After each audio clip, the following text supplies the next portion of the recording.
Welcome, everyone, to another exciting episode of the Fishing Loons podcast, brought to you by Average Ontario Anglers. So we're excited for this episode. This is one of those fun ones where we kind of just we have a couple interviews coming up, but this is kind of a catch-up for Jesse and I. My name is Andrew, if you're just joining us for the first time. I'm a co-host. We kind of switched turns. Today, he's co-host, but also the editor-in-chief, because he has to do all the hard work later. It's true. But so we're a couple average guys. We like fishing. We love fishing, I should say. And this is an opportunity for us to kind of catch up with people, and for people to catch up with us with things that we've done, things that we're excited to do for the year in just, the few short weeks ahead from when you're hearing this. And also what we have just done. Because instead of an interesting fishing fact, we're breaking that tradition by doing a story time. Yes. But I might add, before story time, we would like to say this episode is actually brought to you by the Cancast Fishing Show, which is now paired with Muskie Odyssey.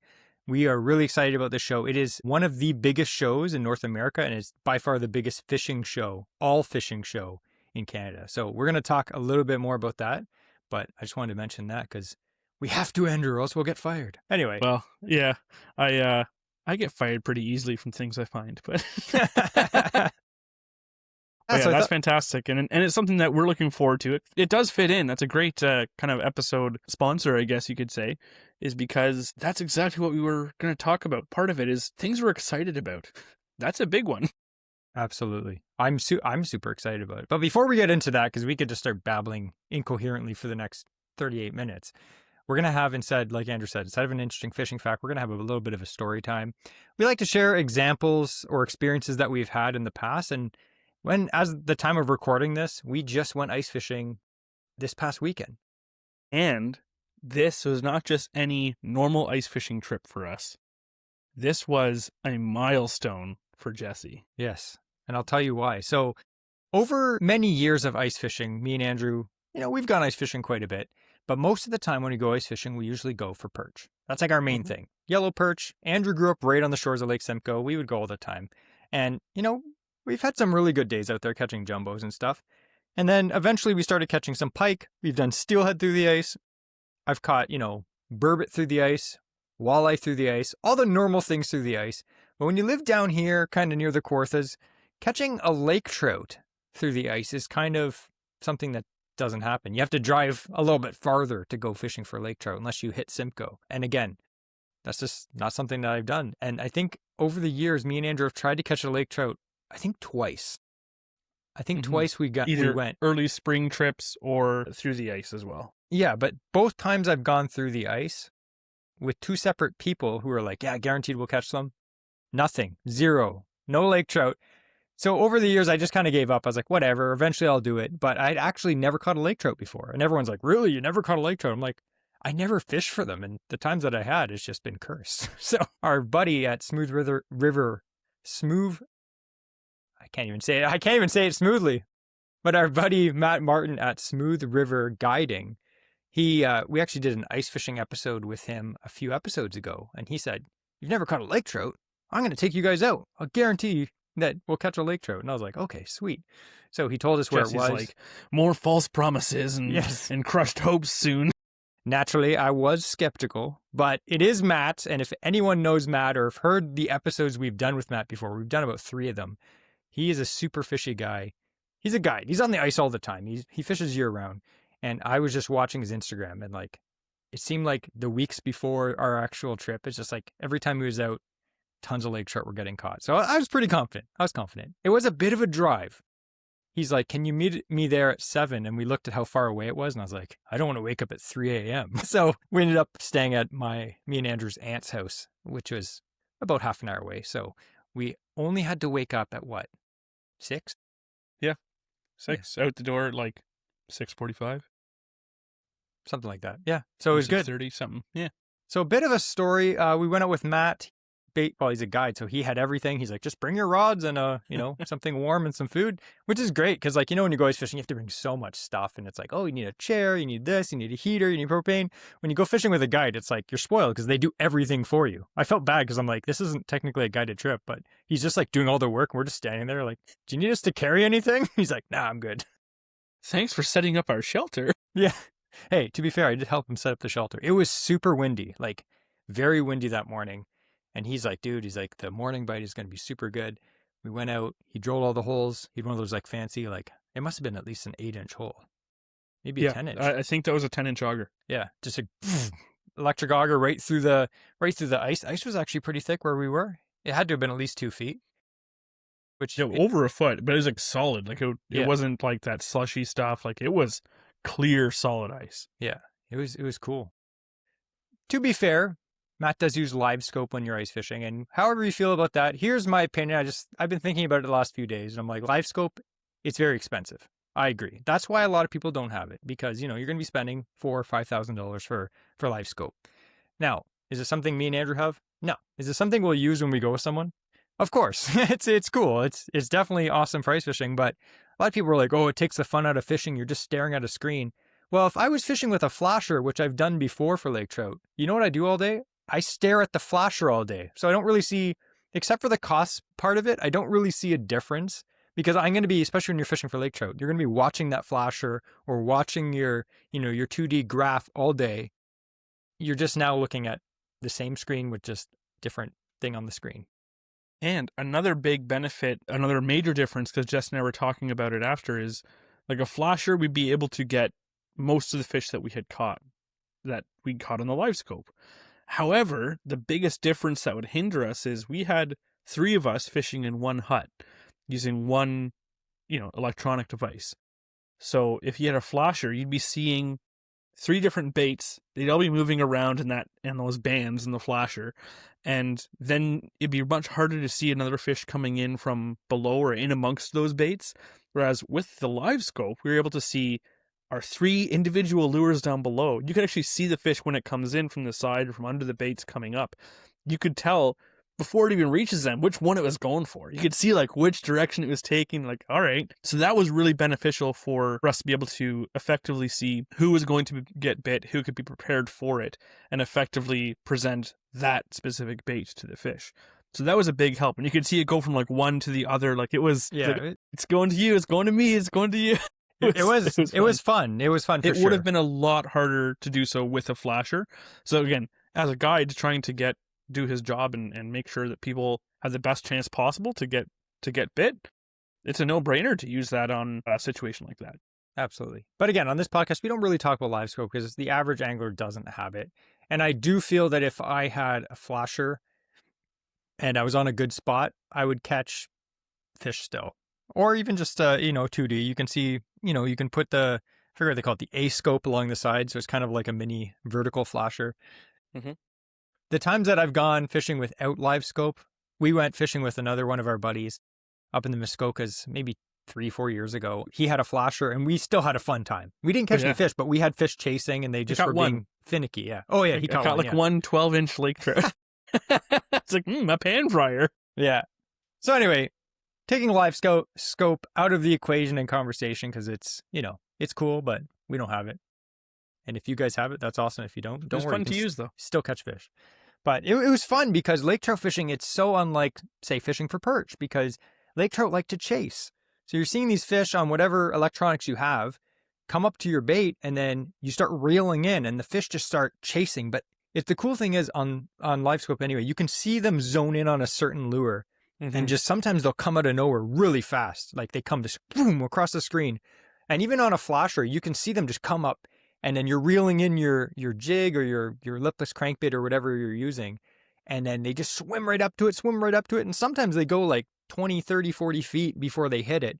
And all of a sudden you just feel like a tap. And then all of a sudden your rod just loads up. So Matt was telling us, because again, we don't have a lot of experience ice fishing for lake trout. He's like, don't set the hook until you feel the fish on. Like when you feel bite, if you set the hook, you'll pull it right out of their mouth. Of course, me and Andrew both missed our first fish. So I'm reeling up. I'm all excited. I feel a tap. I'm like, okay. So I set the hook. I pull the jig right out of the thing's mouth. He's like, don't do that. Just keep reeling until your rod loads up, and then the fish has time to close its mouth, and then you set the hook. And thankfully, after that, me and Andrew caught our next bite, which was pretty awesome. What did you catch your first one on? The jig? The first one came on a jig. Yeah. It actually came on the drop tine tackle.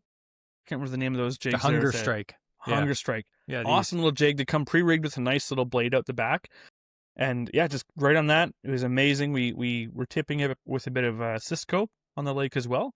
So just cut a little piece of Cisco just to give some natural scent as well to that bait. But yeah, that was my first one, came on one of those.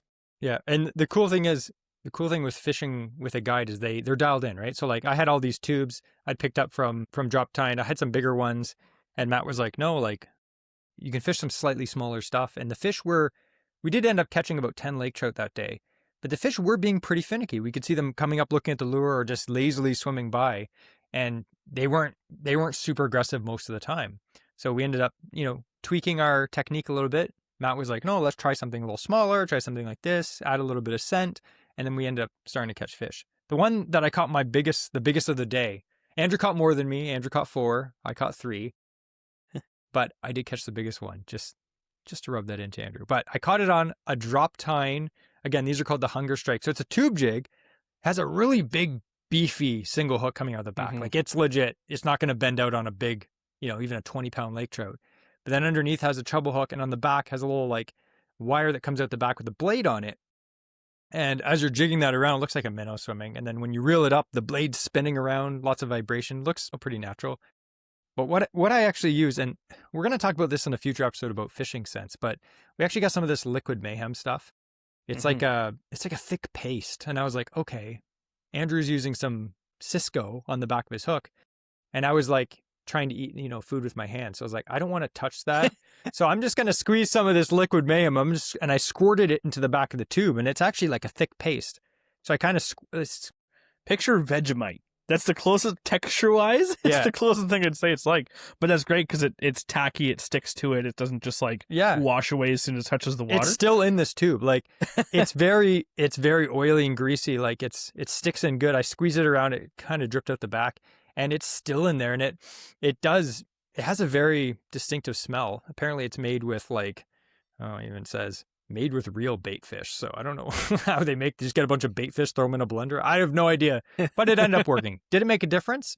I feel like having scent, either the Liquid Mayhem or the Cisco on the baits, did make a difference. Because when we started doing that, we started catching more fish because the fish were looking at our baits and then just some of them just swam away. But as soon as we started putting scent on, we started catching more fish. So I'm always skeptical about that kind of stuff, but I feel like that day, it did make a difference. I would agree. Yeah, that's cool. But yeah, this stuff is pretty cool. One of my coolest bites, I was using a lipless crank at the time. And you could see this fish. A lot of the fish that day, and again, Matt was fantastic at telling us, slow down, do these couple techniques, shake the rod tip and stuff as you do it, just to try and trigger that strike. They weren't super aggressively feeding on that day. So it was nice to have someone to kind of give us some pointers. So we actually landed some fish. But this one came in hot. Like really a torpedo. Hot. You could see it just come screaming. It's probably the fastest fish we saw on the graph that day. Rocketed in from the side. Before I even had a chance to start reeling up, it came in from below, and it started arching up and coming right at my bait. And so I started reeling in pretty quick on that one, and it just hammered it as hard as possible. It was an amazing hit.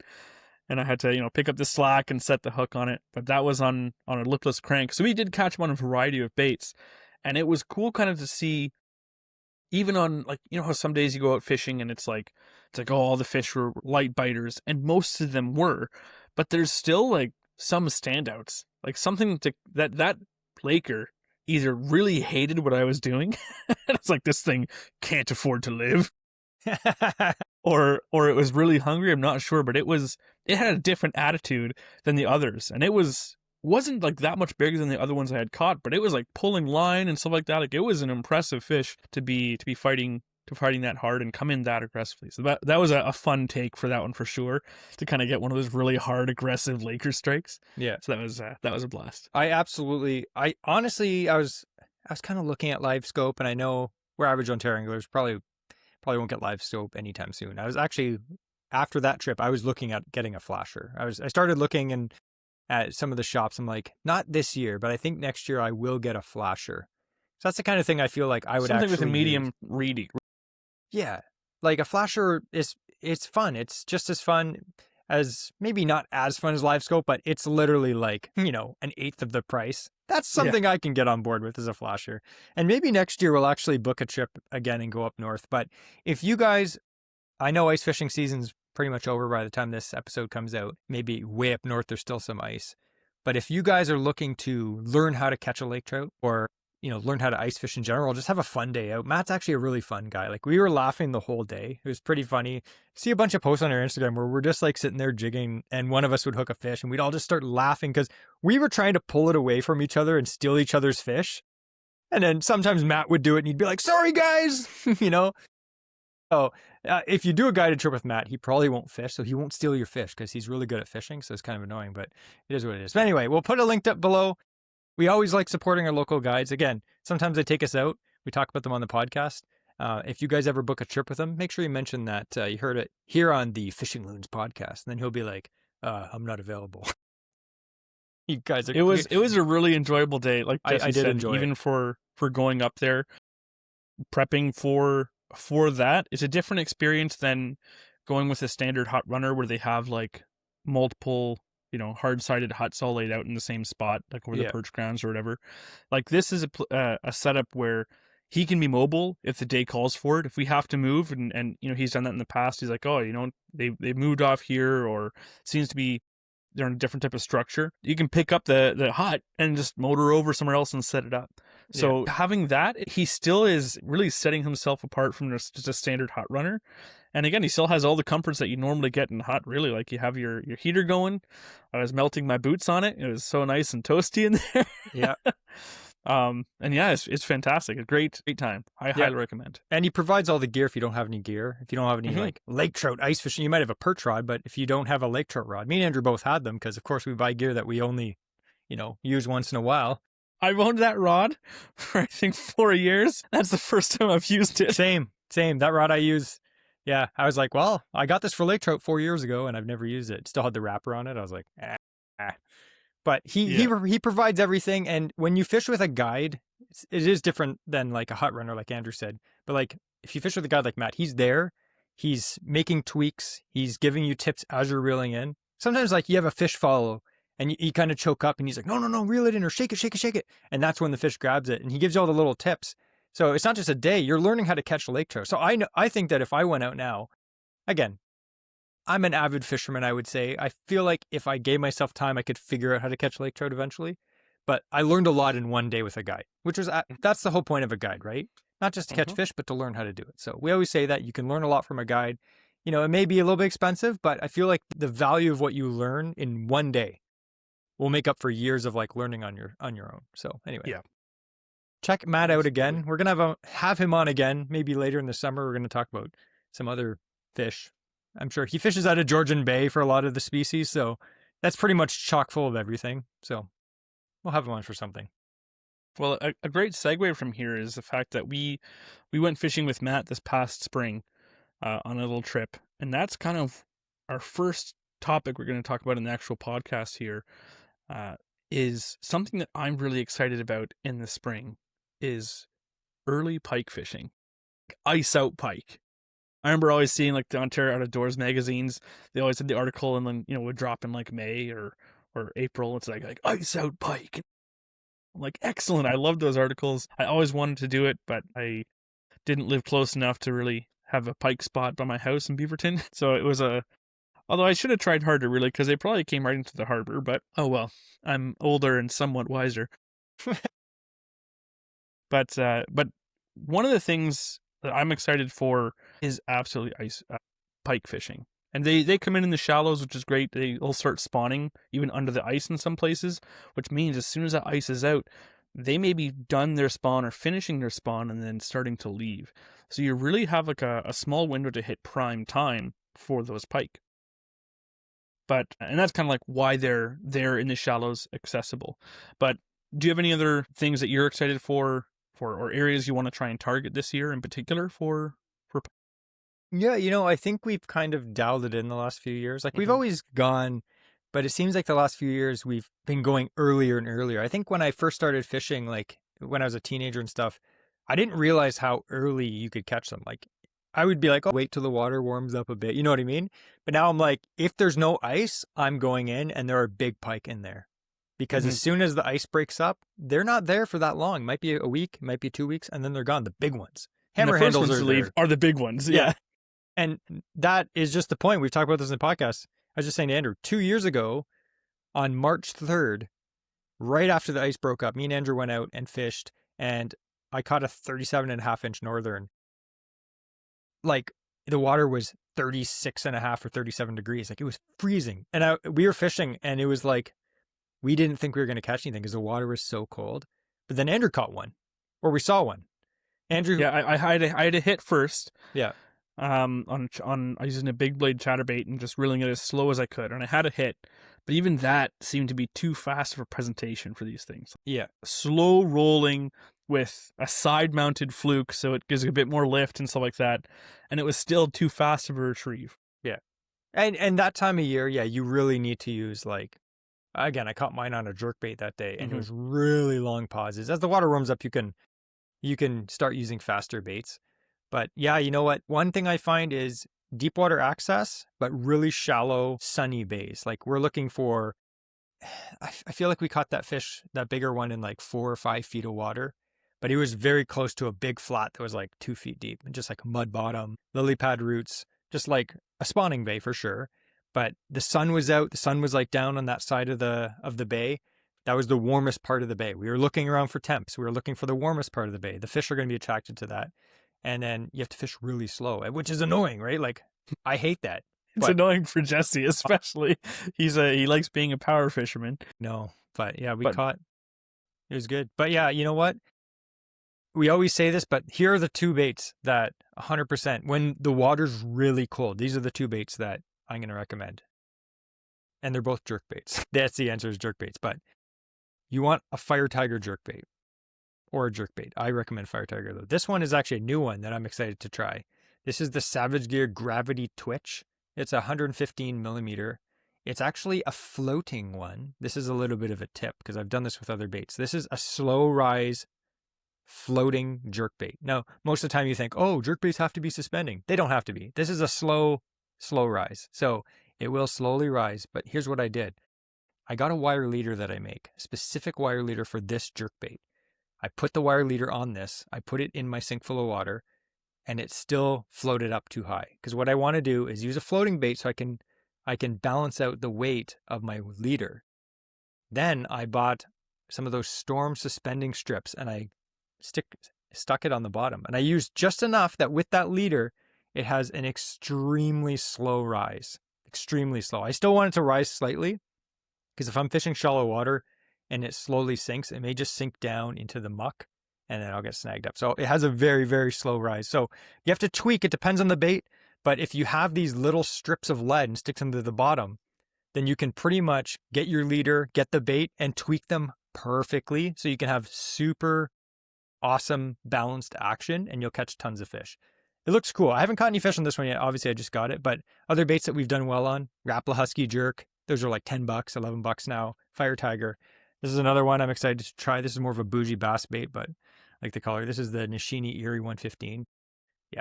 This one too, if you notice, it actually has a little lead strip on the bottom that you can adjust the float rate as well, which is another cool tip. That's kind of like using a lead strip, but this one just hangs down. So you got to go really slow. And the other bait I would try, which has a little bit cooler action, I'd say, is a soft plastic jerkbait. It's one of Andrew's favorite baits too. Mm-hmm. And I got this color. This is the X Zone Whiplash Shad. These are made in Canada too. These are, look at that fluorescent pink bubble gum. This is the 6-inch version. Now these get chewed up by pike, yes, but the action itself, if you hook this on like a 4/0 Texas rig hook and you whip it out and you just twitch it around, it has this like crazy whipping, it's a whiplash shad. It's like whipping around in action, and then they slowly sink, and then you twitch them up. And that can oftentimes cause a reaction bite too. So I pretty much, like, when me and Andrew go ice out pike fishing, it's like, what? Andrew might have a chatterbait on, and I always have a jerkbait on. If it's warmed up a bit, yeah. Yeah. It's pretty simple. You can keep it really simple. The good thing too about using that soft plastic jerkbait, and you can use pretty much any fluke style bait, you can fish it then, because you can Texas rig it, you can fish it right into like the dead weeds that are right up near shore and stuff. Because sometimes these pike, when they spawn, you'll sometimes see their back out of the water. Like they are in that shallow of water sometimes. And it could be like a bunch of broken pencil reeds or something that are, from where the ice is shifted and cut them all off kind of at water level. And you can't fish a treble hook bait through that. Not effectively. Like you can, have fun. But you cast this thing, like a Texas rigged fluke, and you can fish it just like a jerk bait. You can let it pause, you can let it sit. A lot of them that have, if you wanted to go with something that's TPE, it will stand up a bit more to the pike teeth and getting chewed up and stuff like that. It also, depending what size hook you use, you can also still have it float. So if you want to have like a top water or almost a suspending style, you can do so with that as well. But the other thing to keep in mind too is you might be losing out on scent. And right now, pike, because it's so slow, scent may be a good thing to use, just because it's going to be sitting in front of their face. They'll often just stare at the bait for a while.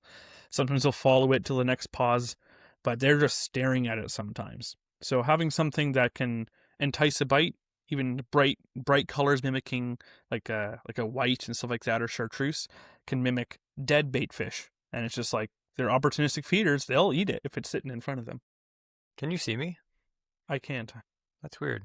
Can you see me? Yeah. One sec. I'll just edit this out. It just went blurry. There, that's weird. There you go. Yeah, that's actually a really good point, because we had this one day, I think like 3 years ago, where we were fishing this it was crazy. It was like a 2-hour window where almost every 5 minutes we had a pike on. Mm-hmm. And we were fishing like, I'd say, less than 12 inches of water. We were sight fishing for the fish. We were seeing there like, there's one, chuck out a bait. And a weedless soft plastic jerkbait I can't think of a better bait in that situation. You couldn't use anything else. Yeah. Like that's about it. You had to have something Texas rigged to cast in that area. Yeah. You could probably get away with using like a floating Rapala and just slowly reeling it, and it would dive down. I did get one on a wake bait, and it was the Balsa Extreme wake bait from Rapala. I did use that, but again, I had to be choosy, because I could cast around some of the margins, but again, where we were catching some of the pike was literally casting into like the dead bulrushes. Yeah. Yeah. So again, like we were wanting to fish an area where, if you did want to fish the whole 100% of that pike zone, it was casting directly into dead weeds. Yeah. No, it's a great time of year, and I think it's something that right at ice out is like prime steelhead season. So a lot of anglers be like, oh, I'm going to do that instead. But if you want to get out in your boat or fish from shore, there's lots of shore access spots where you can do this too. It is a great time, and you can catch some truly gigantic, probably the biggest pike of the year. You can catch that time of year, because they're all in one small area, and you can just be like, he, no one's. How many times have we gone out pike fishing early ice out, and there's no one fishing? Like every single time. I don't think I bumped into anyone. Yeah, everyone's like, oh man, the steelhead are running. I'm like, I don't care. I'm trying to catch a 40-inch northern, and they're in here. Okay.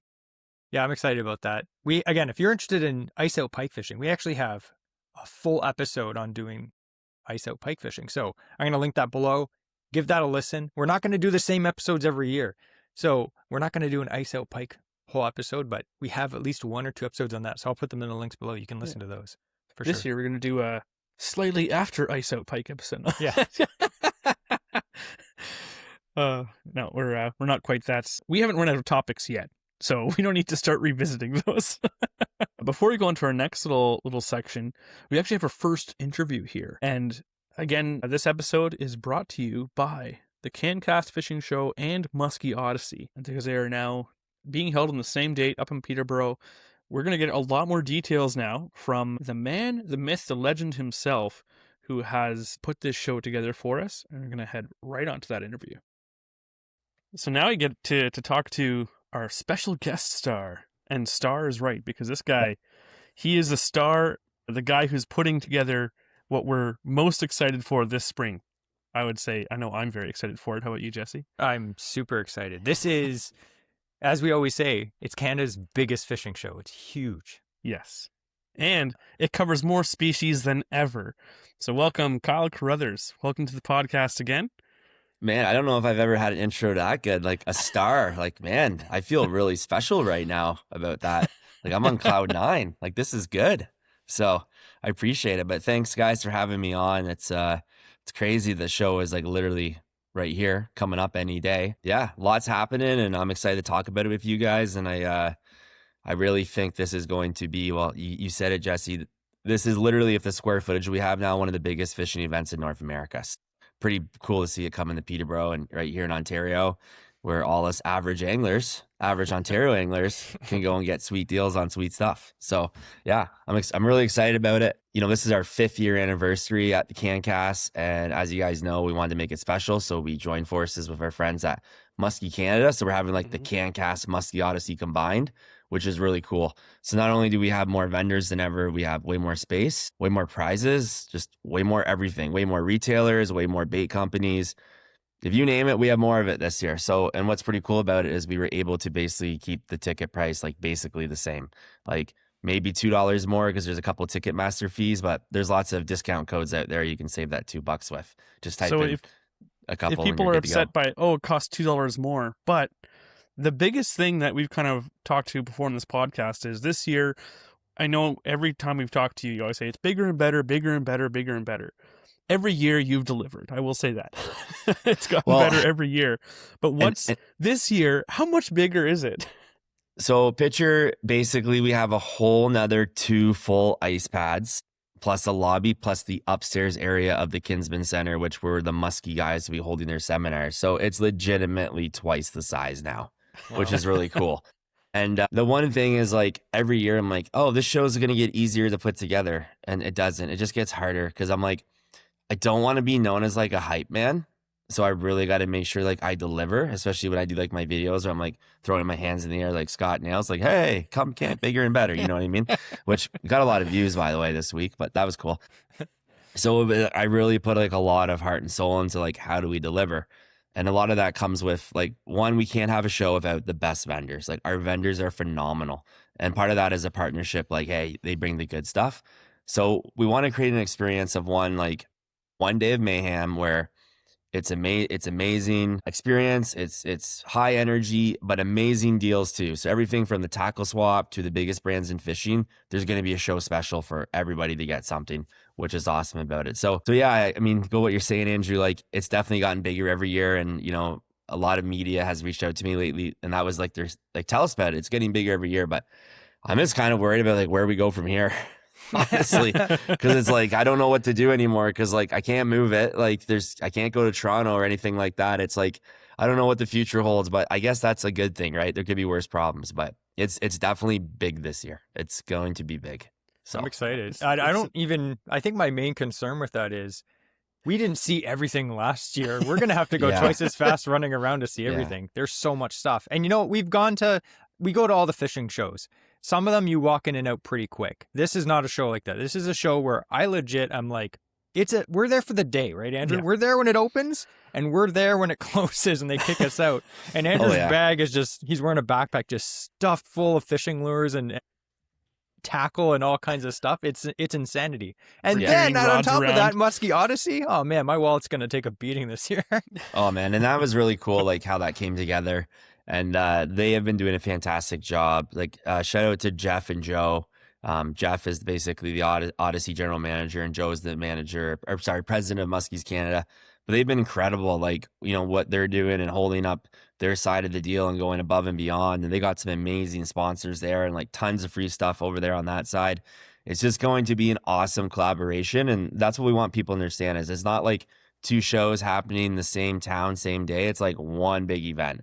So the biggest thing I want to stress is, yes, we're taking over 2 different venues. So we have the Memorial Center that we've always had, and now we have the Kinsman Civic Center. They're about 6 minutes apart. We will have free shuttles going between them if you guys don't want to move your car, which I would highly recommend jump on a shuttle because I have no idea what parking will be like when you get to the other side, but there's lots of parking. Don't worry, there's lots of streets. But we also have a whole nother ice pad over there of Cancast vendors. So the Odyssey will have one full ice pad, and then the other ice pad connected to it will have a bunch of Cancast vendors, as well as our famous tackle swap, which I have over 80 tables signed up for right now. Ooh. We're putting a big push into the tackle swap and kind of bringing it back to its roots, like we're making sure it's like good tournament guys and really good stuff. And certain collectors I've known over the years, like who are coming back after not being there for a few years. So I think we're going to start seeing the quality of that going back up to where it was like 2-3 years ago. So we're really excited about that being in full force. So I want people to understand, like, get on the shuttle or drive to the other venue. Just keep your ticket. They'll scan it. You'll get back in. You go back and forth all day between each venue, but there's tons of Cancast stuff and really cool vendors over there with the Odyssey guys as well. Are there any specific vendors or collaborators that, like, I know you mentioned Muskie's Canada, and that's been a huge help and big part of supporting, especially the Muskie Odyssey. Yep. Are there anyone in particular that you're excited to have at the show that perhaps either hasn't been there or someone that you're really happy is coming back? Man, I'm sure it's everyone who has in the past. Yeah, but there's so many, and like everybody deserves a shout out. We've had some like extremely loyal guys to us, which we really hedge our bets on those guys coming back every year, which they do. There's some cool new ones coming though, like Catch and Cook with Jay Simmons. That's pretty cool.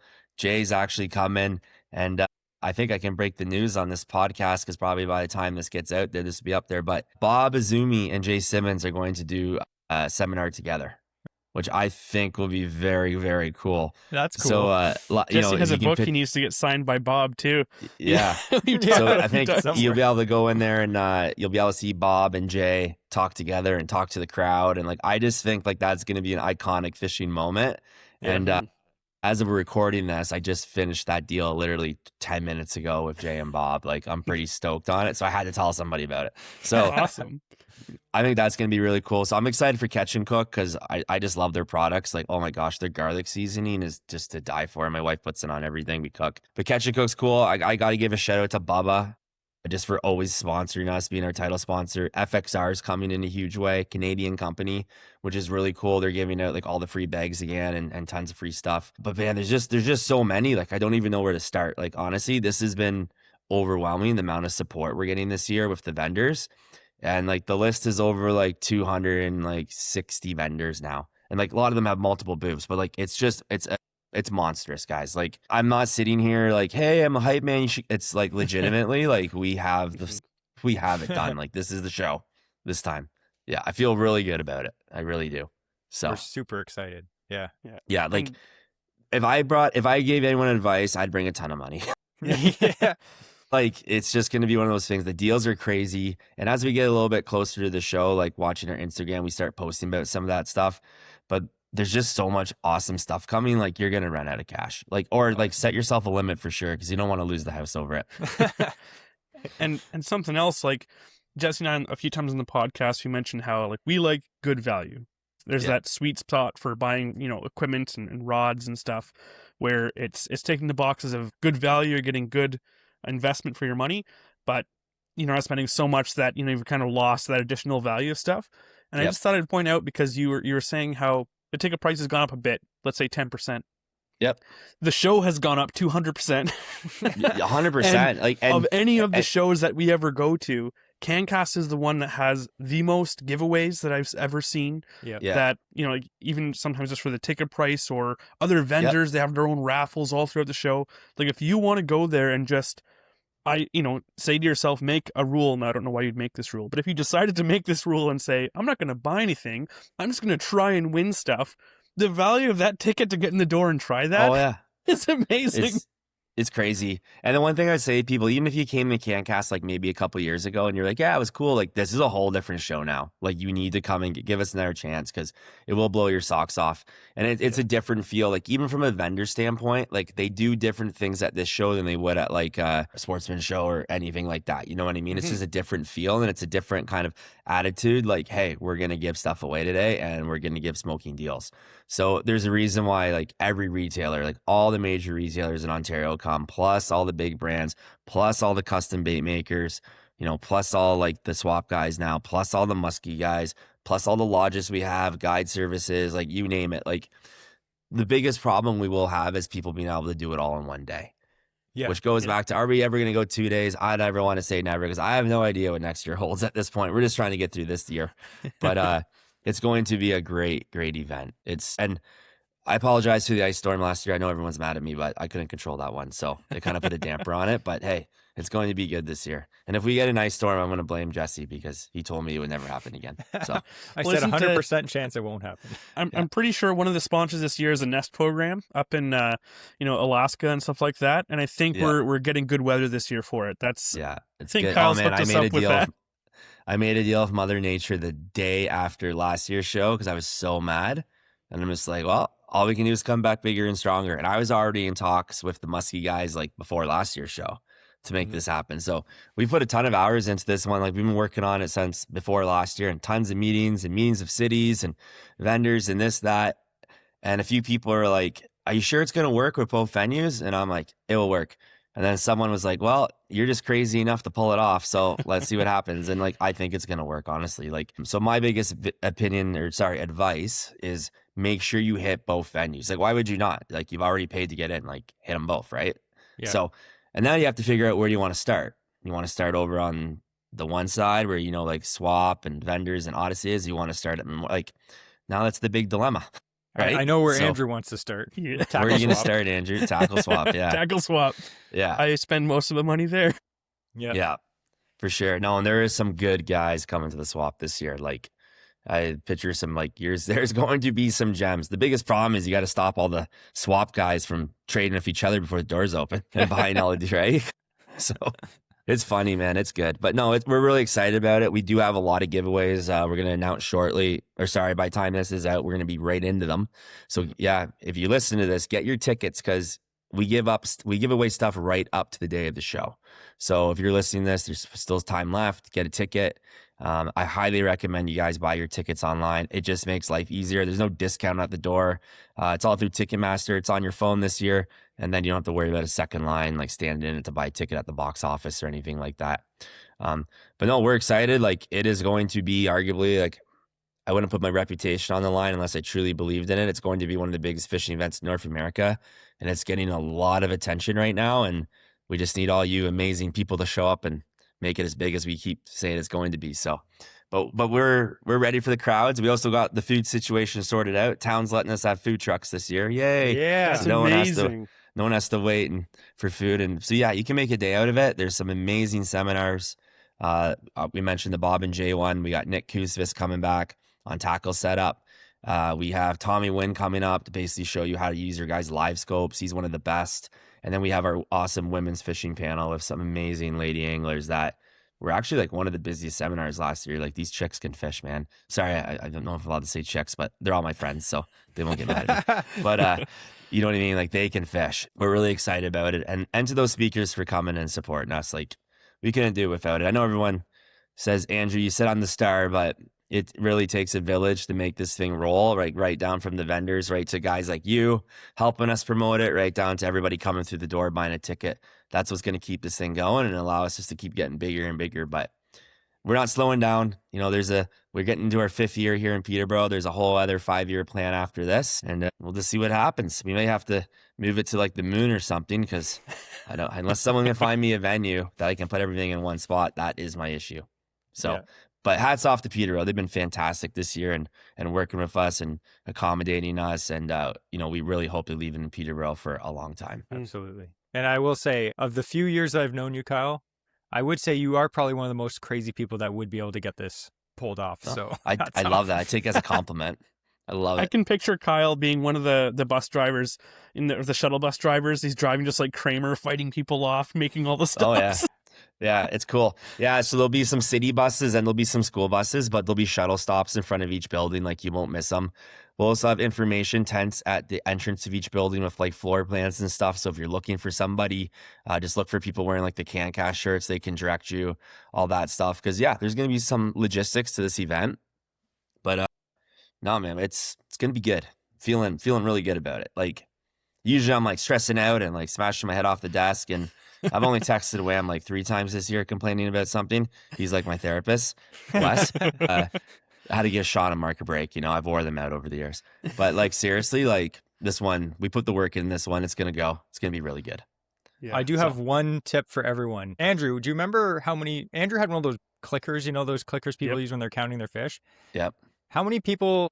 Andrew had this thing. He's like, I want to see how many people recognize this at Cancast. And I was like, we're not Bob Azumi. No one's going to remember. Do you remember how many people recognize 220 different, not like times we were approached, different individuals approached us. So, and I'm sure more people just didn't come and say hi because they're afraid of Andrew. But if It's the we see beard. you at Cancast, 100%, we're going to ask you if you've been to the other building. And if you have not, we're going to do something to you. I haven't decided yet, but we're going to do something bad. Yeah, for sure. I get to choose one thing out of the bag you've already purchased. Yes, straight to jail. It's like either to jail or on that shuttle. You take your pick. Yeah. Right? So Yeah, escorted out in handcuffs onto the bus. They take you to the other place. Yeah. Yeah. No, we're super excited. I also want to kind of talk about how we grow. You kind of asked me who I was excited about. There is a lot of new vendors, and I really should have had my list in front of me here. So I apologize to everybody, but we got a lot. What's cool is we have the Ministry of Natural Resources coming this year with all the COs and everything, which I honestly think is pretty cool because you get to ask those guys some questions, not about breaking the law and stuff, but they got some really cool stories. You know what I mean? If you talk to some of those COs and they've been awesome, and support like that. We'll be handing out copies of the fishing regulations again. Big thanks to the ministry as well. To Richard even and having Derek the and opportunity their to team. talk to them to figure out or to get clarification perhaps on some rules. Again, not trying to find loopholes in the system, but hey, what is the actual line in this zone? Where is, I know for a while, Jess and I, we didn't know exactly all the way across from zone 20 to zone at 19, depending on the shore of Lake Ontario. What is Lake Ontario? From a river mouth, when does it change, when there's a harbor there, when there's outlets, all these different things, it can be hard to find that information. So if you have any questions like that, when they're there in person, that's a great opportunity to try and, maybe get some answers to those stuff. For sure. And that's when you can say to them, I'm just asking for a friend. Yeah. Right? So be like, my friend Andrew catches bass out of season. Is that allowed? Yeah. No, but seriously, it's going to be really good. There's that way and lots of different things happening. We also, for all you kayak guys, we got a ton of kayak vendors as usual. Smoking deal if you guys want to buy a new kayak. Boats will have everything from the new Legend Impulse right up to the 21-foot Skeeters and pontoons and everything else in between. There's a lot of stuff coming for boats in the boatyard. Those are the guys you got to really hope we get nice weather for. They toughed it out last year. Some of them standing in the ice storm, troopers. They're all very mad at me still, but they're coming back. But I had to make it up to them. But it's going to be good, guys. Honestly, so I don't even know what to tell you. I'm excited about it because I'm so mentally exhausted because I'm working on this thing every night till 11, and there's just the vendor list is crazy, and they just keep signing up every day. We're jammed full, and they're like, "Hey, do you have room?" And I'm like, I don't know, maybe in this corner, I can do it, right? So we'll put you right between the washrooms out there. You can. Yeah, exactly. And they're like, "Okay, I'll take it. Whatever you got." No, it's been really good. I'm pretty proud to put my name on this one. I think it's going to be a banger. So just for everyone, if you haven't got your tickets yet, make sure you get them. As always, we have the links down below in the bio. Goes right to Cancast as well. And make sure if you're at the show, make sure you say hi to us. And if you see Kyle running around with his head chopped off, just say, "Way to go, Kyle," and just keep walking. Don't bug him. He's busy.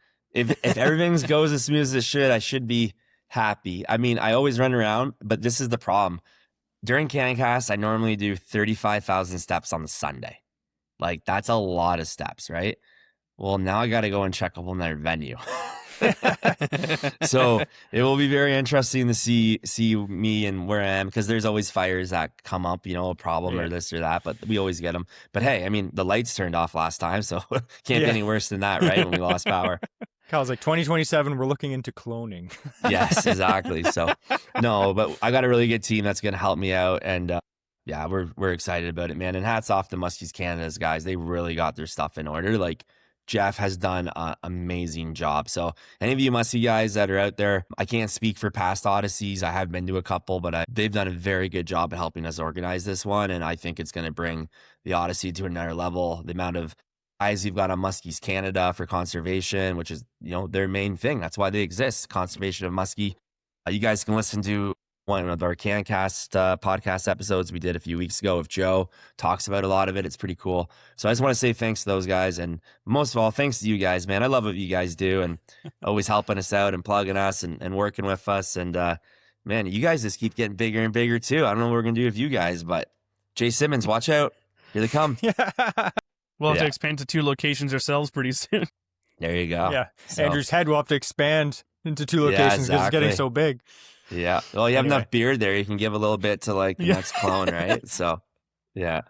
Nice. Well, Anyway, I appreciate thanks. you both guys. And yeah, everyone can check out our website, cancastshow.ca, and all the speakers are up there in the ticket link as well. But by all means, if you have any questions about where a vendor is or how a shuttle is going to work, please reach out. Shoot me a DM on Instagram on the Cancast page or my personal page, and we'll get back to you ASAP. Awesome. Yeah. Thanks again for Cool. coming on. We know you're a busy guy. So No, I thank guess you the guys. next time we'll see you is at Cancast. Yeah, can't So we'll wait. see you there. Sweet. Thanks, boys. Talk soon. All right. Cheers. Have a great night.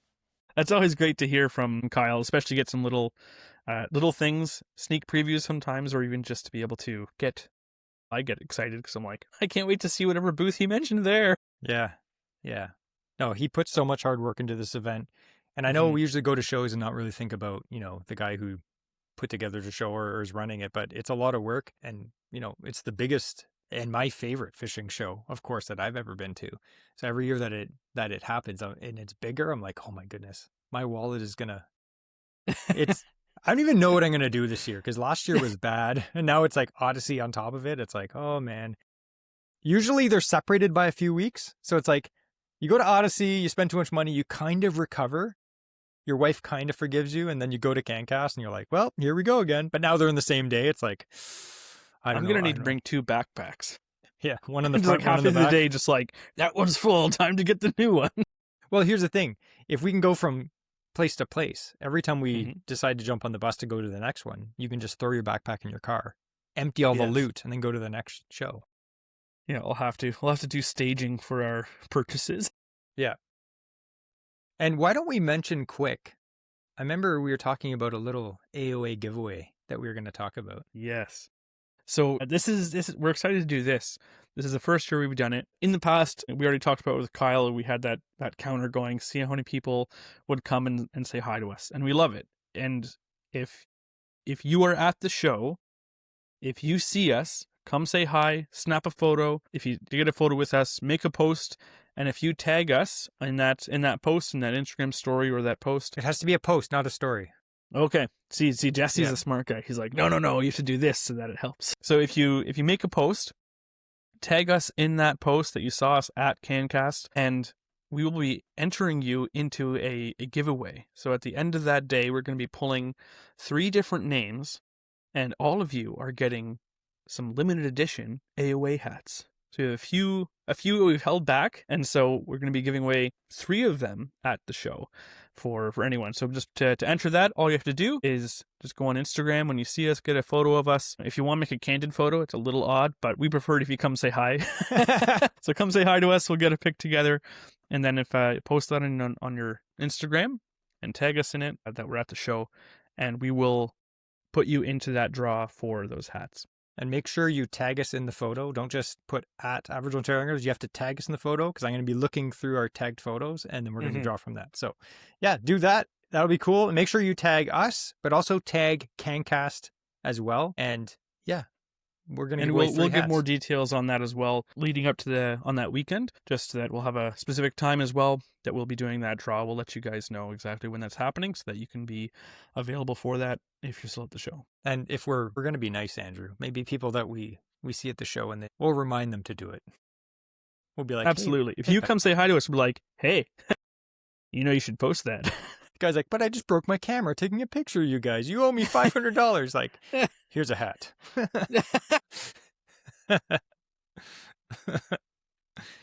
Oh, man. Anyway, let's talk about one more thing that we are excited to fish for in the spring. And then we have one more guest, right? So I know what I'm excited for, and I'm gonna give you a hint. Okay. It's kind of a greasy fish. Lake trout? No. It's chunky, and despite all the bad, rap that it gets, it's kind of pretty. Absolutely, nature's goldfish. It's true. I like carp fishing. I'm a big Carp fan. fishing is good. It's especially nice because when you're out of shape after just binging on like food all winter long and you haven't been going to the gym like you should, or you just never go to the gym like me, in the spring it's kind of nice. Like you feel how out of shape you are when you're going for steelhead, walking the creeks or trying to manhandle the boat back onto the trailer at the boat launch after going for spring pike. And you're like, I'm out of breath. You know what I want to do? Sit in a chair with my rod and a bait alarm and just wait for carp to come by and eat it like vacuums. It's amazing. It's relaxing. It's relaxing. Fun. It doesn't have to be a huge, long endeavor, because carp are practically everywhere here in southern Ontario. On most bodies of water, there are carp. I would say, like, if it's a lake, all the Carruthers, they've got carp. Lake Ontario, it's got carp. Coming into the tributaries in the spring for spawning, and into the marsh areas, carp. So they're pretty accessible that time of year. Yep. And there's not many mosquitoes out, so you can actually enjoy a nice evening out in a camp chair. Yeah, it's one of those things for us. Like, I know a lot of more hardcore carp anglers, they might make a bigger production of it, and have like they might plan like a weekend trip or a whole day. But for us, it's kind of a we just finished working. Let's go down to the local area and catch some carp, and we'll do it after work for like 3 hours. If the bite's hot, sometimes we'll stay a bit late, but it's one of those things that it's bank angling generally. I do want to catch one out of the canoe this year, though. That would be fun. That would be awesome. Yeah, I think we should There's get a couple the bait spots alarms that we have in mind to go do that, because sometimes, like, especially some of these marsh areas that they come into for their like springtime spawn and stuff like that, all the shoreline around it is still marsh. Yeah. Like, there's not like a shoreline, a nice defined edge that you can just stand and sit on. There are many locations that you can do so, but there are a choice few, where there's tons of carp in these areas, but there's not really effective shore access. So yeah, we've been trying to find spots and toying with the idea for a while now of taking a boat or canoe to be able to target these fish kind of just out in the water. And a carp, like, we've gone for the salmon sleigh ride, we call it, going for salmon, out in river mouths and whatnot in the canoe, and they'll pull a boat around. I am really curious to see how a carp stacks up to that, because as I know they're not faster, but I would argue they may have more muscle or more pulling power just because of like the size of their big meaty tails. Like, those things, they're bulldozers. They just go and you can't stop them. So your drag is cranked on those things. You're using way heavier line than I do for salmon fishing oftentimes. And so you could just like crank the drag, and I want to see how it pulls a canoe. Like, that would be fun. Yeah. No, I definitely want to do it. Yeah, there's a few areas that I want to put the canoe in. And again, if you're listening to this for the first time, we have a very wide flatback canoe. It's more like a thin boat. Don't try salmon fishing in a regular canoe. It can be sketchy. Or even carp fishing. Like, don't go out into the Great Lakes in a canoe. That's sketchy. But even a flatback canoe is sketchy. So take that with a grain of safety. We do have, yes, and the areas we're talking about are very sheltered, specific locations selected. It's not like, here we are in the Great Basin. 4 kilometers from shore. The sea was angry that day, my friends. Yeah, you know what? We have bait runners. We have carp rods, carp-specific carp rods. But you don't need that. I was fishing for carp for years. When I was a kid, I grew up down by a local marina, and I was fishing for carp when I was like 12, 13 years old, and I was just using a 7-foot medium spinning rod with 10-pound mono, and I still caught them, right? You don't need anything crazy. It is nice to have the bait runners, because that kind of takes a little bit of the stress out of it. You can actually sit back and relax, because when a fish grabs your line, when a carp grabs your line and just bolts, it can pull your rod right in the water. And if that's the case, you're going to be sitting there just on edge the whole time. You can like open your bail, and I've seen guys put like a beer can over the line, so when the fish starts pulling line off, the beer can falls over and makes a noise. Or you get rattles and loosen your drag a lot, but the bait runners are really cool, but you definitely don't need them. Even center pin reels. If you're a steelheader, I mean, that's probably the most expensive carp combo you're ever going to use. But if you have that, that's a really fun way to target them as well. It's one of my favorites. It can be effective. Yeah. So that's. I mean, you're going to have quite the fight on your hand using a 1-to-1 gear ratio. Yep. But that is another great and effective way to do it if you have that. And the other good thing with like talking about the carp gear for the rods and reels and stuff, like you said, you can use other stuff, and both of us have done it for a while.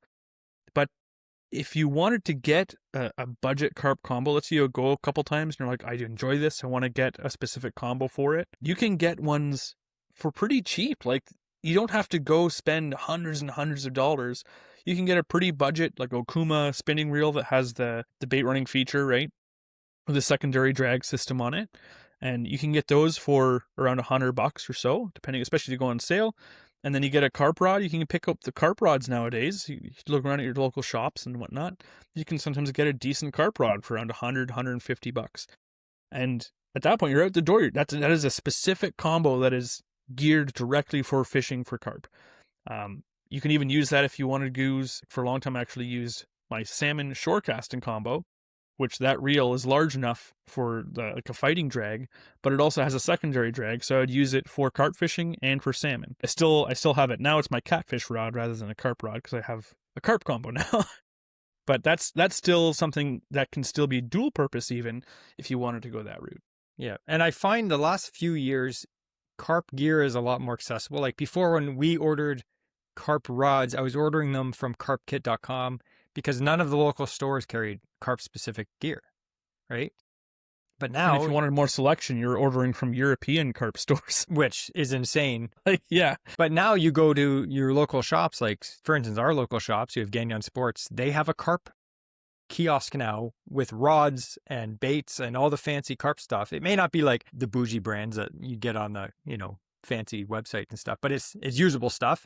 And even if you go to sale, they have a whole area of carp stuff there. So like you can buy carp rods, reels, lines, PVA bags, like all that stuff that you'd need, pop-ups at your local shop. Check it out. Carp fishing is becoming more popular because it's so accessible. You catch giant fish. A quick story. I took my nephew carp fishing, I think it was last year. He'd never caught one before. He fishes a little bit, he's like 13. And you're allowed to use 3 rods each now, which is crazy. They changed the rule.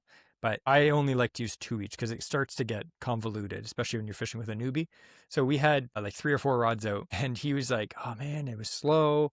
And I felt bad because I'm like, maybe they're not biting. And then all of a sudden it was like the magic hour was like 7 p.m. And then the sun started going down and the fish started biting. And he ended up catching 5 fish. And 2 of them were over 20 pounds. Like 2 of them were big. Mm-hmm. And the other ones were like 12 to 15, which is like an average size carp. And he's just like fighting the things on these big rods and fighting them. He's having the time of his life. And I scooped them in the net. He's like, this is so much fun. I was like, yeah, it's carp fishing. Everyone disses it.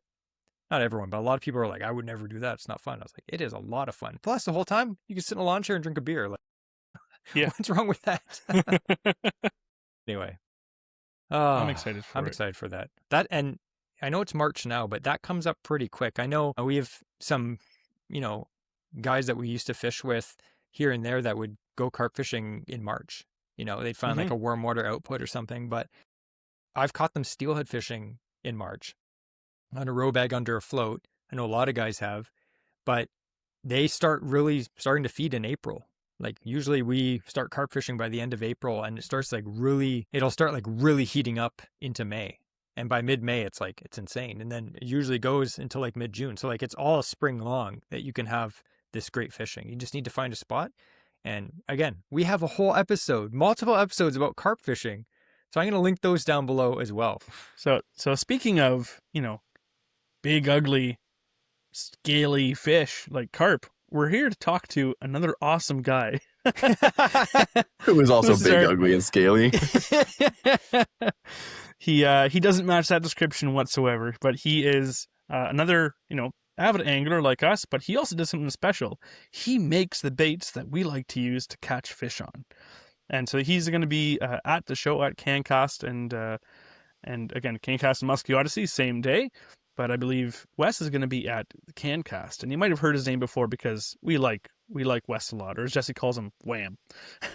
A lot of people just call me Wham. I'm used to it by now. I'm glad you answered to that because I'll probably do that at some point. So Wham. So we have a couple questions for you. Yep. With your stuff. So we know that this is, I think you've been at Cancast every year, right? Every year except for the very first year that it started. Yeah. Yeah. So this will be my 4th year there. That's awesome. And we always like seeing you there. Stuffing your jackets under my table. Yeah. We usually bug him like, hey, my back's getting sore. Can I leave my backpack here for a while? It's like, Wham. And then it's like bottle of half water the I can weight as steal? when you left it. And I was just wondering where that extra bait went. just to add, because Andrew forgot to mention, this is Wes from WamBaits. Yes. I was meandering my way to that point, but Just the man who needs no introduction. so I figured anyone who's watching too knows that he's got his big banner behind him too. So that's recognizable, a nice Canadian brand. And you got a lot of, again, Jesse and I have often used your baits. We still do. You got some really cool, unique ones. Is there anything new that you're bringing to the show this year that you wanted to kind of either give a sneak peek for, or? Yeah, I mean, I started teasing them about mid last week on Instagram when we're recording this, and it's funny that you should ask because these are doing really well when they've been testing down in Florida here. This is the Wham page. Ooh. That is a 4 1/4, really flat profile flipping bait. These two appendages unclip together and will flap like crazy underwater. The funny thing is when you change speeds on retrieve, they will change their flap pattern to either alternate or they can flap together if you're crawling it really slowly. So really cool, unique action. Feature packed.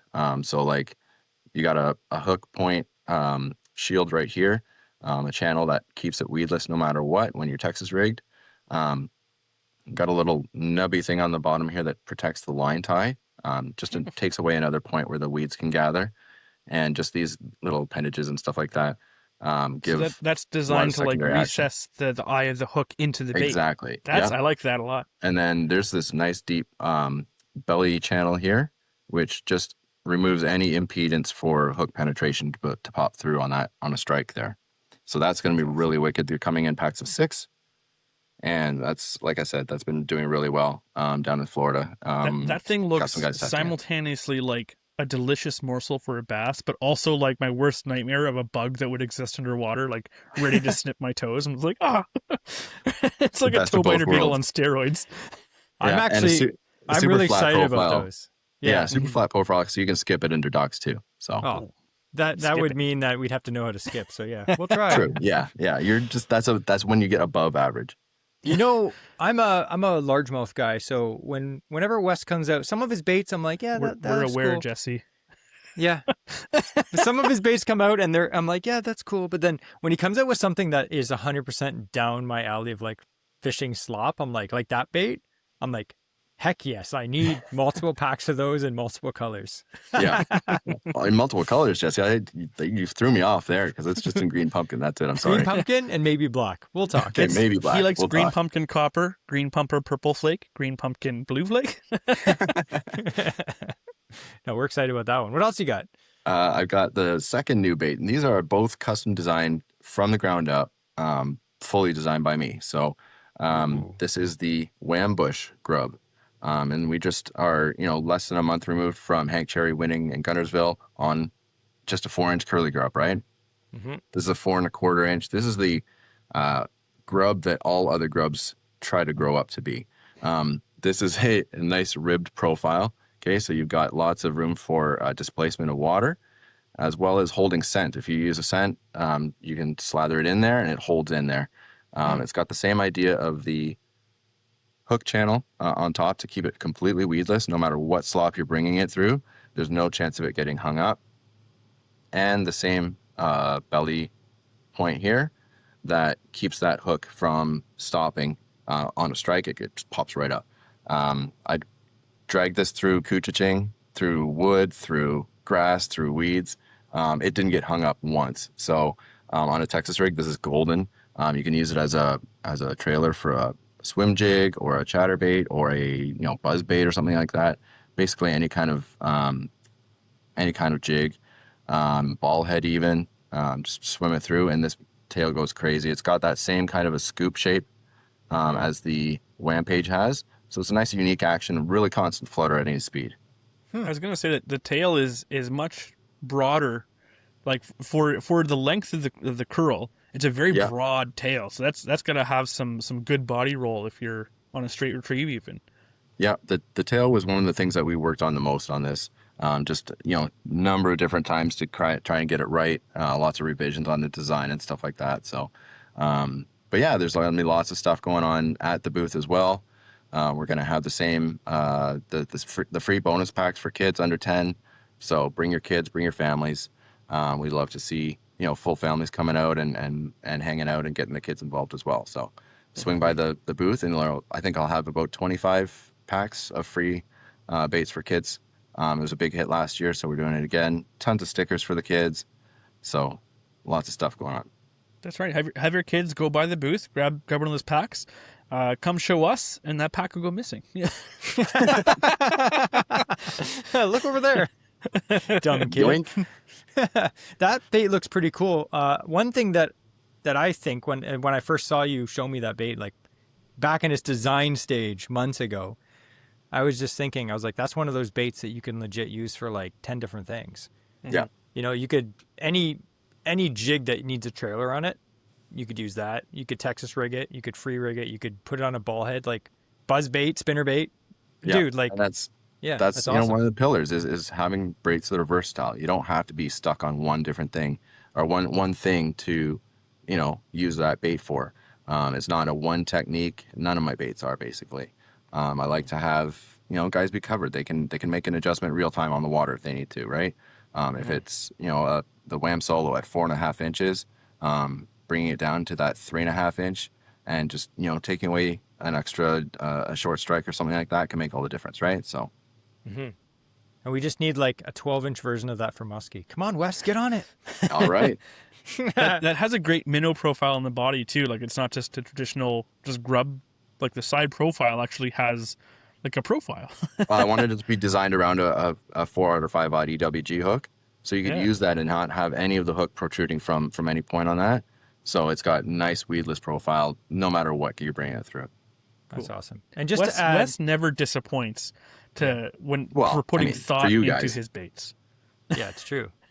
Yeah, and just to add, if you're listening to this audio version and you're like, wow, those sound awesome, but what do they look like? I'm going to link below in the show notes WamBaits' Instagram account, because I know you've posted all that stuff on Instagram already.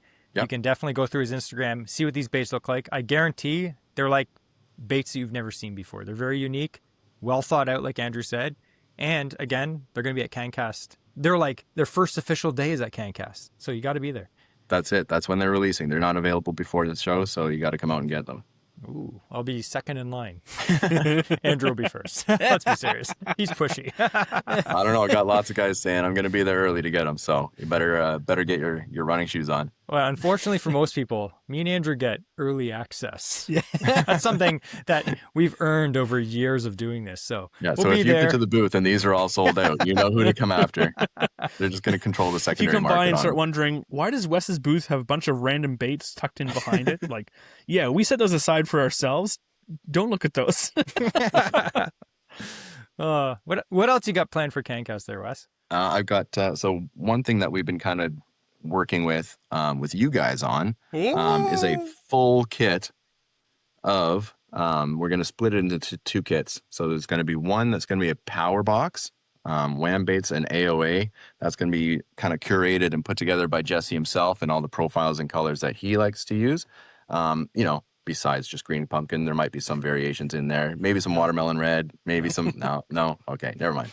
But we're also going to have a finesse kit that Andrew's kind of contributed to and picked out the profiles that he likes to use and, some crazy wacky colors and some stuff that smallmouth are going to smash. So those are going to be available for pre-order. We're going to just get numbers on who's interested and who wants to, invest in one of those. The case comes with it. It's a really nice 3700 size case with a waterproof flange on it and a single hinge opening that actually works, unlike the Plano edges. Did I say that out loud? Shots fired. Yeah. Plano, please don't sponsor me. No. But those are going to be really exciting to work with you guys on. Jesse, I don't see that Plano edge at all. Oh, okay. Yeah, that's when Wes when I was talking with Wes about picking some of the baits and stuff, I was trying to find ones that because again, like I like more of a finesse presentation as opposed to Jesse, but I was thinking of things that were very natural for one, but also things that were I just want to throw for fun on like BFS. Like, like that would be sick. Just to toss in the mini bait caster with a jig head or something on. I'm like, this is gonna kill. It's gonna be stuff that I also just find fun to use and experiment with. It's all fun to use, right? That's the whole point of my stuff behind it. I want guys to have fun. I want guys to have good days out there, and you know, families involved and stuff like that, getting people out fishing and having a good time doing it, right? That's what it's all about. Yeah. And a lot of those boxes, like some of the stuff is new. Obviously, it's stuff that we haven't used yet. But the stuff that we're going to be putting in this kit is stuff that we use every year. Like if you look at all my baits here, like I've got a whole rack here of WamBaits stuff that I use when I go fishing. So it's stuff that we've had the opportunity to use over the last few years. It's stuff that works, and it's stuff that it's unique enough that I feel like it does give you a slight advantage out on the water. So we are going to meticulously pick the colors, green pumpkin, and the shapes, flipping baits, to go into my pack so that if you buy these kits, I guarantee have a bunch of hooks and some weights, you can go out and catch fish. You don't really have to worry that you're going to be unprepared for whatever the situation comes. It's going to have a little bit of everything, which is that's pretty cool. Yeah. And if you don't have a flipping stick, grab the finesse box.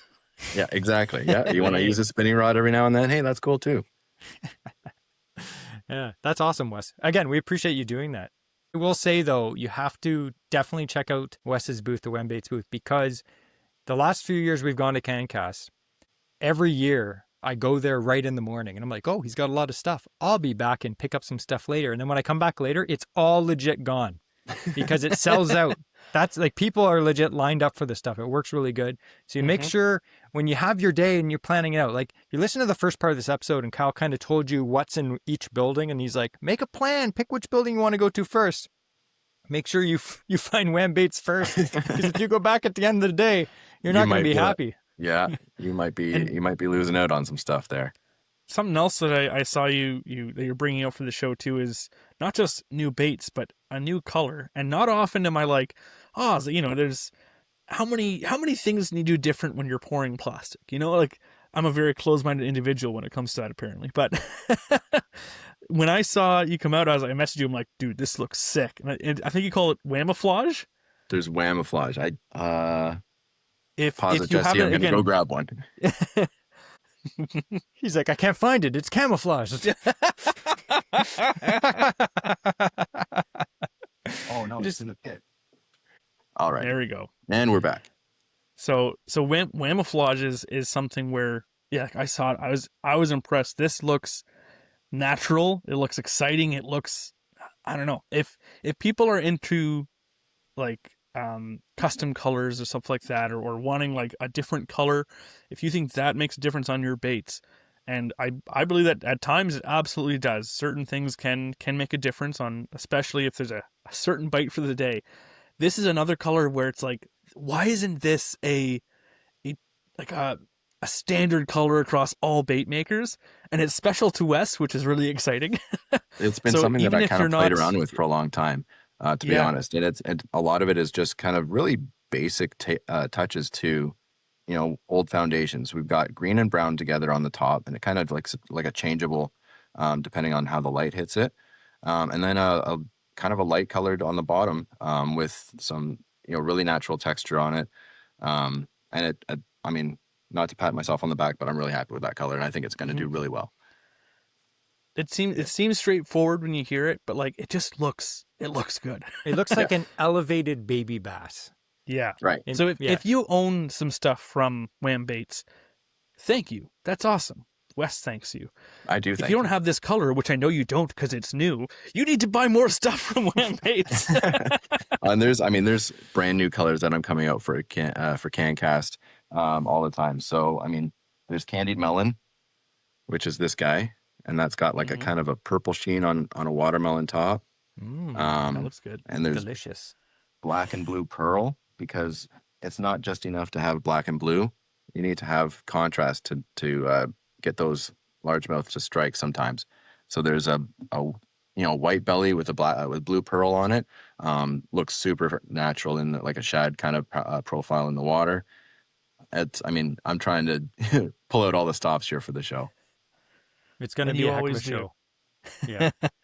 Anyway, thanks for joining us, Wes. Happy to be here. I know we have to pull your arm to come on the show. Just kidding. No, Just Wes twist. loves We to gotta- come on the show. We got to let Wes get back to, breathing through a respirator, pouring all these thousands of baits for Cancast, because I'm Yeah, sure that's it. you're I got- still going.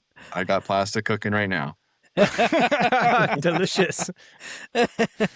Oh, we're excited to see you at Cancast, Wes, and we're going to be there first thing bright in the morning. Definitely Steal mutual. at least 7 bags of plastic bait. So again, make sure you go to the WamBaits booth, and if you are interested in those kits, talk to Wes, and he'll let you know how it is. He'll let you know which one to pick, which one's the better kit to pick. Let your heart guide you. The best one to pick is both. Let's be honest. That's fair, true. fair. Then you're covered. All right, Wes, we'll talk to you soon. Thanks very much, guys. Thanks a lot. Wow, that's a lot of whammage. Yes. It's always good talking to our buddy Wes from WamBaits. One time I accidentally called him Wham from Wes Baits, and I was like, I'm going to have to edit that out. And then I couldn't edit it out because it didn't make sense, so I just cut it out. So I felt bad. He's like, and everyone's like, why didn't you even greet your friend? We're like, I messed up, okay? Take it easy on me. So anyway, this is like the last episode that we're going to talk really in depth about Cancast before the show. So I know it's kind of Cancast saturated, but we're really excited about the show. I know thousands of people come to this show. If you're not someone who lives in Ontario or someone that's not going to be able to make it to the show, you'll just have to deal with this one episode. We're going to get back to normal programming next week or in 2 weeks.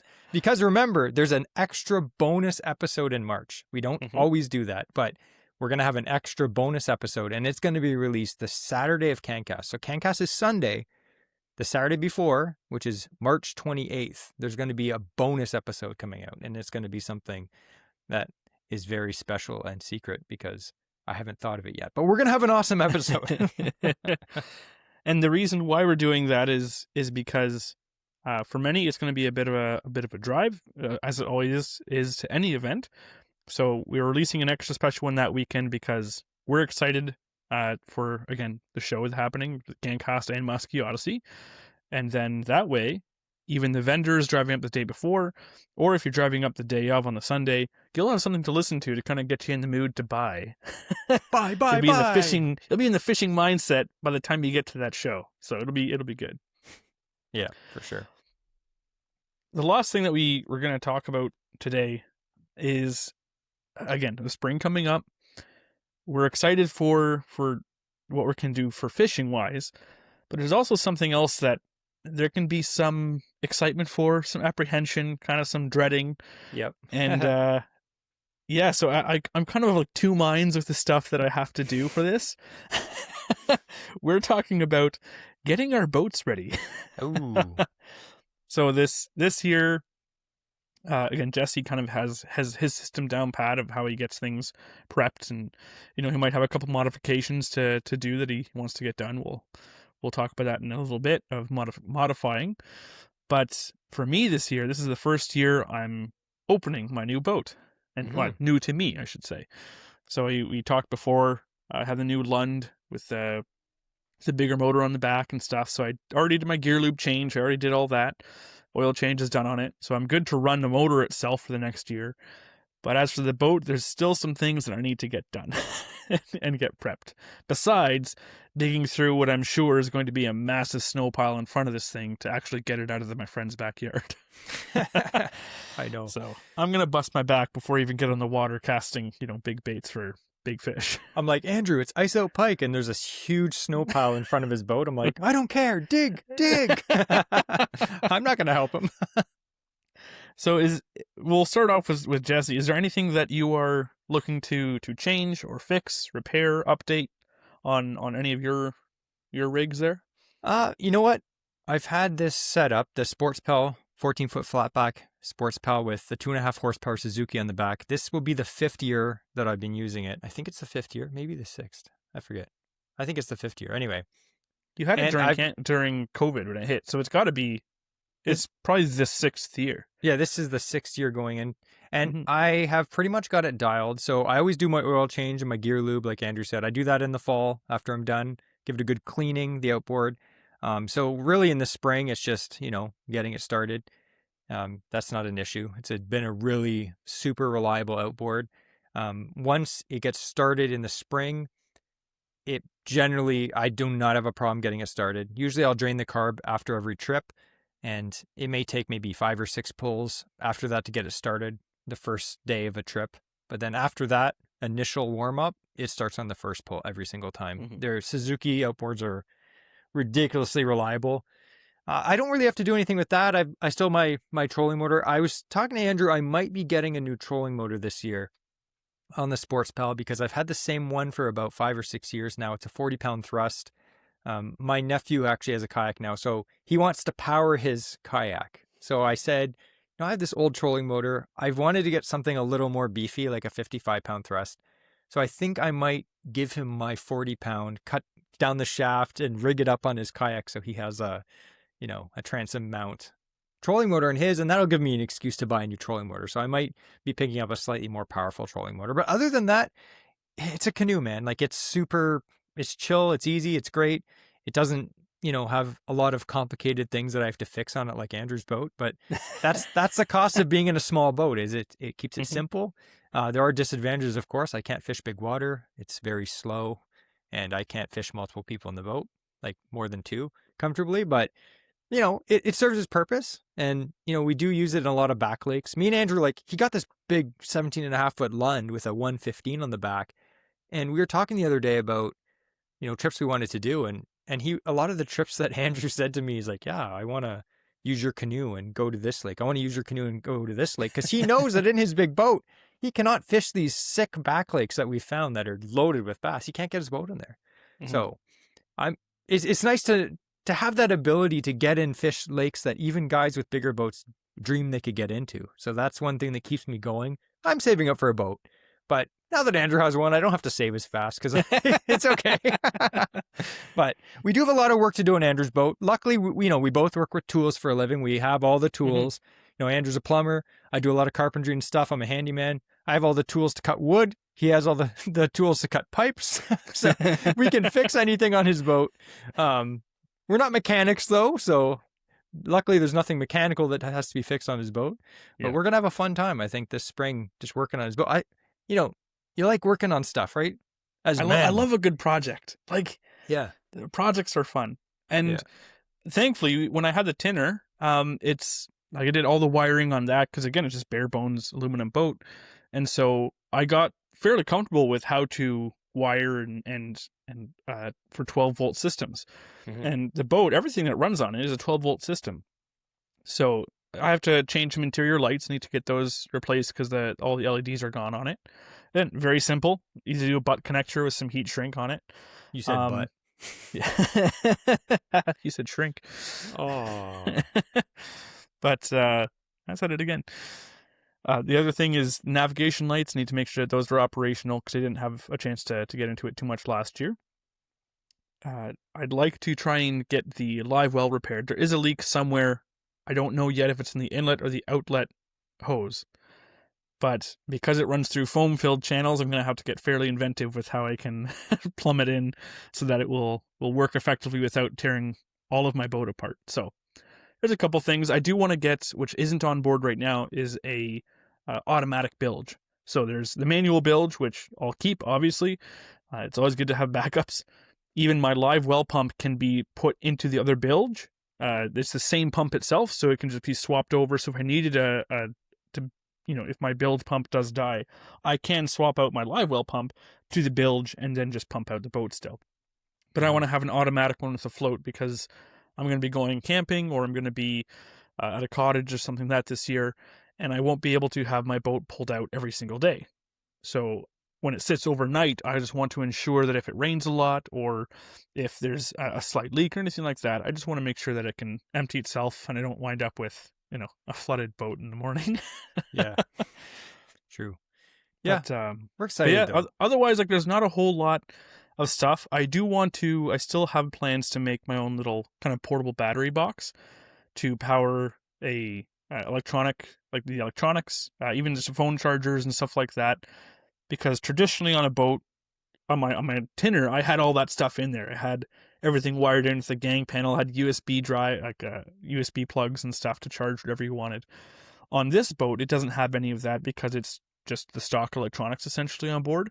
So yeah, you have your live well bilge pump, your navigation lights, your interior lights, and that's about it. So if I want to charge anything or we want to run the cameras and stuff, we're going to need some portable power. So I'm going to be making my own kind of lake box with probably a 50 amp hour. I'm thinking lithium ion, just so I have plenty of power to run my not live scope, but my imaging, my depth finder and stuff like that, which I'm picking up from Mike from Waterwolf Lures. So I'm picking up his old unit, which is going to be a fantastic addition to my boat. So that's a big change. So yeah, just a few things to get wired in, and maybe some extra seating / rear casting deck. I'm gonna I have some plans already in my mind to just make it a bit more useful and comfortable in the back of the boat for any additional passengers, because it's going to be used not just for fishing, but also, take the wife out, go tubing and all that stuff. So I'm going to have times where there'll be other people on board. So I want to have it a bit more versatile. So I do want to make some changes to the interior as well that will be a bit more modular or multi-purpose as well. So there'll be some changes to the boat, but what I'm excited about is the motor is going to run great, and I can run fast, and I can be on big water. That I know 100% that already works. So it will be getting used regardless this year. Absolutely. And I'm very excited about that rear casting area that I'm going to help Andrew build, because that's where I'm going to be fishing from. At the front, there's this big, beautiful casting area. Andrew's up there with the trolling motor, and I'm in the back just teetering on this small board. I'm like, I can't cast. So the great thing I'm really excited about is with his bigger boat, and we did a little bit of it when we went out on the one day in the fall. But there's enough space for both of us to stand on the front deck as well. So if we're going through and we're like, pitching and stuff for bass, it's not a problem for us to both be standing in the front deck or in narrow water, and we can both just, fish either side or just off the front if we're fishing like pelagic fish or something like that. Mm-hmm. Whereas in the tinner, it was nice. Like I had decking all in there. So Jesse would be at the back, I'd be at the front with the trolling motor, but there's no way we could stand beside each other and fish. Yeah. Whereas this boat, there's a big enough deck where we can absolutely do that. So I'm excited for having just the freedom to walk around, to film. We're excited about being able to film potentially some more stuff as well, just because we can have the power system running full time and the cameras semi-permanently mounted to the inside of the boat. So we can hopefully get some more videos and stuff for you guys as well this year. Absolutely. And make sure you follow us on Instagram, because we're going to be posting a lot of the boat project stuff on our Instagram account. Again, I'll link that below in the show notes. If you don't already follow us on Instagram, make sure you do it. I'm actually in a project right now to grow our Instagram account even bigger. Our goal is to have 40,000 followers by the end of the year. We're almost at 30. So I think we can do it, right, Andrew? I think so. Yeah, but help us out, because it isn't easy. With people's help, we can do it. Anyway. Yeah, that's a great episode. We're really excited for Cancast. If you see us at Cancast, make sure you stop and say hi to us. So many people last year and the year before, they came up and talked to us. But then I also had many people weeks or days later be like, hey, I saw you guys, but you looked busy. Believe me, we're not busy. Unless I'm talking to like legit Bob Azumi, I'm not busy. Come up and say hi to us. People talk their our ears off. Interrupt politely. Don't just butt in, but like politely interrupt. We would love to say hi to you. We'd love to take a picture. And again, like Andrew said, with our hat giveaway, take a picture with us and you, post it on Instagram, tag us in the photo, and you will be entered into a draw to win a limited edition AOA hat. Sick. Mm-hmm. And we'll have, again, more details. We'll make a post about that on that weekend as well, so that you can reference that for, again, the rules to apply for being able to be entered into that giveaway. And again, if you're there, end of the day is when we're going to be doing that draw for those hats. So stick around to the end of the show, because you're going to need to spend as much time as possible there, because every time you walk by, like you said, you find something else. And now there's 4 different arenas that you have to walk around, 2 different locations. So I have a good feeling you probably will still be there at the end of the day. Yeah, for sure. So thank you for everyone who has, who is listening. If you haven't had a chance yet to give us a follow, smash that like and subscribe button. But if you have the opportunity to leave a review, though, that does help us out a lot. We're trying to get as many reviews as we can, just because we want to be able to lord it over other people and be like, haha, look what we have. So we appreciate everyone who has already done so. If you haven't, please consider doing so as well. It does help us out a lot. Check us out on Instagram. Jesse has a few links in there to other accounts as well. So give the other guys we talked to a follow. Follow Kyle, follow Wes, anyone else we've talked to or that you see at the show. A lot of these guys have it. So support them on social media. It does help a lot. And if you do want to support even more so, we do have our Patreon, and that is another great way to help cover the costs of the work and the programs required to edit and produce the show here. So thank you everyone for doing so. Before we close the episode now, though, we have, as tradition states, we have the quote of the week. Jesse forgot, like we always do. I don't know how we forget literally every single time. I'll tell you why, because this particular episode was filmed in like 4 different sections because of the guests. And by On the 2 end, I different was days. like, yep, whatever. Okay, here's my quote. So if you're at Cancast and you want to take a picture with Andrew, here's the quote. If you touch Andrew's beard, Jesse will say, weird. And you'll probably get an oily hand because I'm trying to maintain it.